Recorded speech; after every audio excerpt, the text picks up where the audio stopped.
Hello everyone and welcome to Issues from Twitter. So normally I take some issues, I see some tweets and I come here and I do a video and I post it here. So the issue that has brought me here, first of all, what I wanted to do a video on was on the fact that the president was going out of the country to go somewhere. So let me read out the first tweet that got my attention. It said it was done yesterday, which is 22nd at around 6:47 p.m. I saw it today. I saw it earlier today. And it says, President Muhammadu Buhari will tomorrow depart Nigeria for Seoul, South Korea, to participate in the first World Bio Summit jointly organized by the government of the Republic of Korea and WHO. The two-day summit, October 25th to 26th, has the theme, The Future of Vaccine and Biohealth. So that was what I first wanted to have commented on, to just talk about the irresponsibility of Muhammadu Buhari. The Nigerian president, I think, is the most irresponsible in the world right now. Your country is underwater. It's being said that over 50% of your country is underwater. Some places have been flooded for weeks, over 3 weeks, as in water up to roof level. Houses submerged, people have died, properties destroyed, whatever you can think, the disaster that is going on.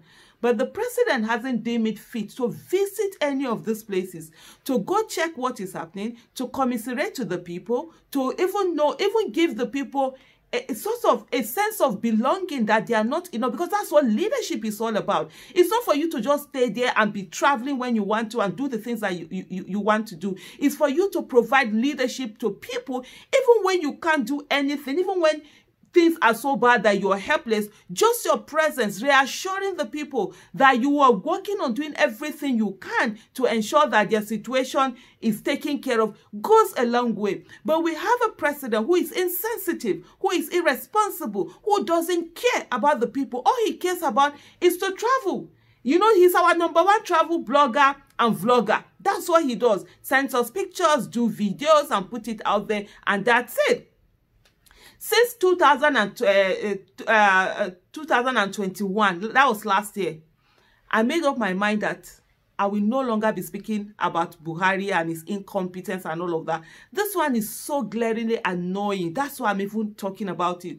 Because I came to a point where I said to myself, who am I talking to? This man, even failure, has bowed down to Buhari's failure. Because this is someone whose incompetence, when you're talking about incompetence and cluelessness, just know that you can literally put his picture in the dictionary and it will represent the word. So who am I talking to come out and be doing video and say, oh, these are the things I need to be done? Buhari hasn't done it. And I said to myself, if I continue on that path, that means I'm not understanding the fact that this man has no capacity to do anything.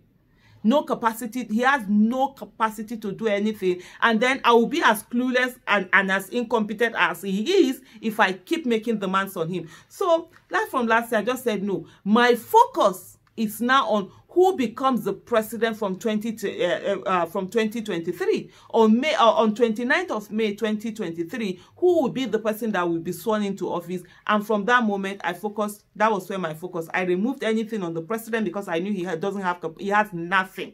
He has shown it repeatedly that he has nothing. But this is so insensitive to the highest order.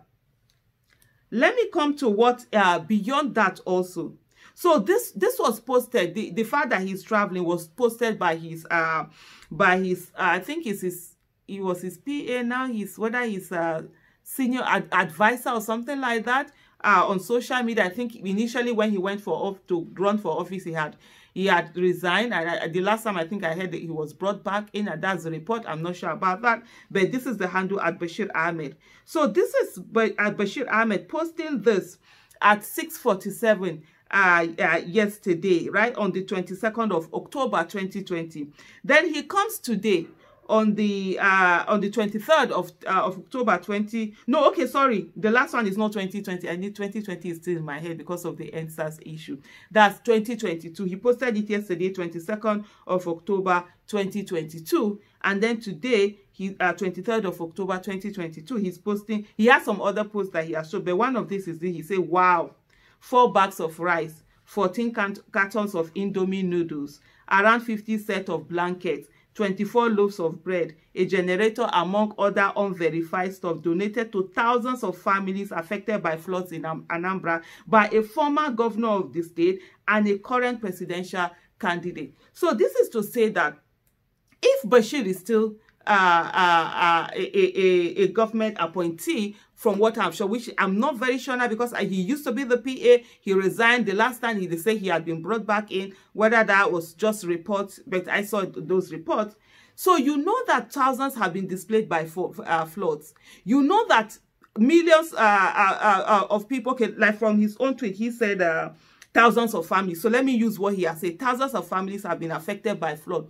What has the president and commander-in-chief done about that? He hasn't done anything. But your own is to start counting what a presidential candidate who has paused his campaign to go on and be with people that have been failed by your principal, who is being paid by Nigerian money to do this thing, but would rather be an Ajala traveler going to other places to go and do to just go and travel and have fun. Because even what I can assure you that Buhari will not even have an inkling of what is being said at that summit. If he was somebody who cared about what can we get from the summit, as in what can Nigeria get, he would be sending somebody, not him. He will not have the capacity to assimilate anything. So let's even say this is somebody. So there is flood. You're going to go on a biohazard. We already have biohazards being caused by this particular flood. You know that toilets will be flooded. What do you call this thing where we have a lot of pit toilets? They're going to be flooded. Water is going to wash all of that debris and excreta, put it on the surface. That will be flowing all over the place. There are going to be a lot of waterborne diseases. So even if you're going to talk about health, so have you even gone to the place, cholera and all of that, typhoid, in this period where these floods are? It's not just people losing properties and all of that. The effect of all of these things. There's a public health effect. There's a public health hazard we have right now. Emergency, a disaster right now that we have, and yet the president hasn't done anything. And someone who is supposed to be the assistant to the president is supposed to be showing him things that are happening, that actually knows that there are thousands of families who are affected, yet has not gone to the president to show him. He's busy telling us the president is Senate, but he's coming out to look at a candidate who was former governor, who is out there, who has decided to care, who has decided to even say to the people that, look, we know you're going through something. That's the one he's focused on. Dear Nigerians, you always pray for a miracle to happen. Oh. Every 4 years, we have opportunity for that miracle. And that opportunity is to get people who care. I've said this before. Empathy is my #1 thing. As we go into this election, empathy, because it's the person that cares for the people that will do everything they can to ensure that the right thing is done for the people, to give them good governance. If people like and don't use this, that miracle you pray for, God is not going to come down and do it for us. God is going to come down through us using our heads and using our tongue to put in the right person that will go into the office, the right people that will occupy all the various offices for them to work for Nigeria. If you sit down and do nothing and still continue to allow charlatans to get into office, that we employ charlatans that will come and start telling you anyhow and be telling you all sorts of things, it will be on you. We will be here. When they continue, we will all be here and we will all suffer the bad governance together. This is the time for every one of us to come. And this is not the time to stay by the fence or be this and, oh, I don't want to bother. I can't come out and vote. There will be too much queue. There will be this. There will be that. Anyway, bad governance does not need you to queue up. It will go and meet you right inside your house where it is happening. Now we have opportunity. By February, every one of us will have the opportunity to do the needful. If we refuse to do the needful will do us. Thank you very much for watching.